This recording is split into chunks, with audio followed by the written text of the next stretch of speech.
रविशंकर प्रसाद इस वक्त हमारे साथ जुड़ चुके हैं। रवि सर, आवाज पहुंच रही है हमारी? जी पहुंच रही है। नमस्ते अमिताभ जी। नमस्ते रवि सर, ये अपूर्णीय क्षति है बहुत प्रधानमंत्री के लिए, जिस माँ का वो बार बार जिक्र करते रहे अपने पूरे कार्यकाल में भी, पूरे राजनीतिक जीवन में। देखिए, आपको मैं एक बात बताऊं, नरेंद्र मोदी जी ने अपने परिवार में अगर कभी भी जिक्र किसी का किया था तो माँ का किया था। और माँ को जिक्र करने का कारण ये था कि उन्हें माँ का संघर्ष देखा, माँ का समर्पण देखा, माँ का अनुशासन देखा, माँ का त्याग देखा और माँ की आध्यात्मिकता देखी, है ना। तो ये इसका उनके ऊपर बहुत बड़ा प्रभाव था। आपको याद होगा जब भी वो मुख्यमंत्री के रूप में दोबारा जीत कर जाते थे तो उनको गीता या रामायण मिलती थी। अब अमिताभ जी बड़े अनुभवी पत्रकार हैं। आपको याद होगा कि जब वो 14 में जीत कर दिल्ली आ रहे थे तो माँ का आशीर्वाद देने गए तो माँ ने उनके मुंह में वो सेवई टाइप की एक मिठाई। ये अपने गांव में स्टेशनरी बिजनेस शुरू करके हर महीने 2 लाख कमा रहे हैं। आपके गांव में भी ये करना है तो फ्रीडम ऐप को अभी डाउनलोड कीजिए। खिलाई थी और उन्हें कुछ पैसे भी दिए थे आशीर्वाद में। अभी 11 से 21 थे, मुझे याद नहीं है।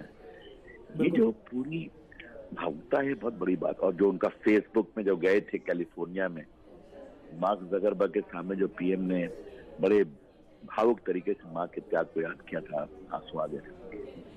तो ये बहुत बड़ी बात है। रवि सर, एक बहुत बड़ी बात उनके जीवन शैली में, उनके राजनीतिक जीवन में देखने को मिली, उनके माँ का प्रभाव। अगर बचपन में 1.5 कमरे के घर में उन्होंने बचपन बिताया, वहाँ पे चूल्हे पे खाना बनाते देखा तो उज्ज्वला योजना शुरू की गई। वहाँ उनके घर में बाथरूम नहीं था, महिलाओं के लिए शौचालय, और हर देश के हर घर में टॉयलेट बनाने की प्रक्रिया, पीने के लिए नल, पानी का नल नहीं था तो हर घर पेयजल वाला नल। आप तो केंद्रीय मंत्री रहे हैं, साथ रहे हैं, उनकी हर योजनाओं में कतार में खड़े आखिरी व्यक्ति तक योजनाएं पहुँचाने की बात होती है। इस पर उनके माँ की छाप साफ नजर आती है, जिन्होंने बचपन में उनको एक मजबूती से पाला। देखिए, आपने बहुत, मैं इसी को आगे विस्तार से बोलने ही जा रहा था कि माँ के संघर्ष को जो उन्होंने देखा, तो आज जब मैं इस स्थिति में हूं कि मैं कुछ कर सकूं तो वो करते थे। आपको याद करिए, जब गुजरात के मुख्यमंत्री थे तो जिस तरह से उन्होंने बच्चों के लिए काम किया, है ना। जो माँ गर्भ से रहती है उनको सम्मान से सरकारी अस्पताल में उनके गर्भ की व्यवस्था हो, बच्चों को स्कूल जाने के लिए स्कूल को और मजबूत किया जाए। याद करिए, एसपी, कलेक्टर, मंत्री सब जाया करते थे बच्चों के शुरुआत में। फिर केंद्र में आए तो आपने बताया ही, उज्ज्वला योजना, बाकी योजना, सब कुछ योजना, स्वास्थ्य की योजना। तो इसका बहुत बड़ा प्रभाव रहा है। लेकिन मैं तो एक बात और कहूंगा, भारत के सनातन चिंतन और सनातन सोच को आत्मिकता में कैसे प्रस्तुत करना है। जब राम जन्मभूमि में मंदिर का शिलान्यास करने गए तो याद है ना, टीवी पर माँ कुछ प्रणाम कर रही थी जब वो शिलान्यास कर रहे थे। आपने देखा काशी विश्वनाथ का मंदिर भव्य बना। आपने देखा जो जैन में महाकाल में बना, बद्रीनाथ, केदारनाथ।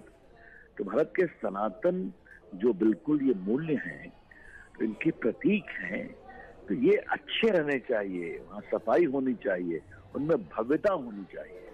तो ये है। और आज आपको बताऊंगा कि जो राम मंदिर बन रहा है वो तो ऐसा बन रहा है कि कमाल बन रहा है। तो ये सब जो चीजें उनको, ये भी उनको सनातन मूल्य अपनी माँ से ही मिले, मैं समझता हूँ। रवि सर, एक चीज और भी बोले, एक चीज और आज देखने को आई, प्रधानमंत्री एक शांति से अहमदाबाद पहुंचे, आज घर गए, माँ के चरणों में अंतिम आशीर्वाद लिया, उनको प्रणाम किया।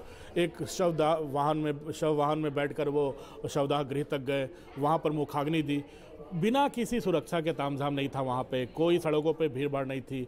एक वेरी मध्यवर्गीय परिवार का एक दाह संस्कार उन्होंने आज निभाया है। ये भी अच्छा एक संदेश देता है कि आप प्रधानमंत्री भले ही हो लेकिन परिवार परिवार है, जहाँ सादगी से भी सब काम हो सकते हैं।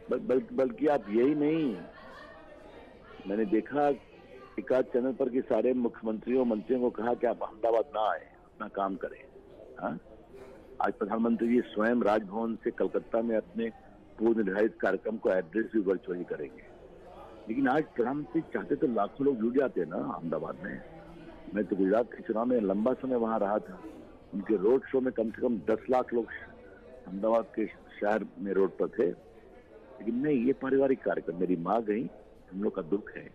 और बहुत ही सरलता और सादगी। और देखिए अमिताभ जी, फिर मैं कहूँगा, आपने बहुत देखा है नरेंद्र मोदी जी को, दिल्ली की सल्तनत को दिल्ली के शासन को, विभिन्न पार्टियों के शासन को। आपने हीराबेन जी में कभी भी कोई अहंकार का भाव देखा? एक बात मुझे बता दें, उनका टीवी का इंटरव्यू देखा कि मेरा बेटा बड़ा बन गया, अच्छा काम कर रहा है, ये बन रहा है, तो ये उनके परिवार को देखा। तो आज मैं कहूंगा कि मोदी जी ने जो सादगी का परिचय दिया है, आज वो उनका परिवार, उनकी माँ, सबों ने दिखाया है, और यही तो आचरण देता है नेता अपने आचरण। तो आज मैं आपसे यही कहूंगा कि मोदी जी काम भी कर रहे हैं, और जो दिखाया गया है, तो एक ही शब्द में कहूंगा, वाक्य, I am very proud of our prime minister. बहुत गर्व है। एक ऐसा संस्कारी आचरण, सादगी का, सहजता का, सरलता का उन्होंने देश के सामने प्रस्तुत किया है कि हम सभी बहुत गौरवान्वित हैं और उनकी मां की स्थिति को प्रणाम करते हैं। रवि सर, धन्यवाद हमसे बात करने के लिए, हीराबा के बारे में इतनी सारी बातें बताने के लिए। आपका बहुत बहुत धन्यवाद सर।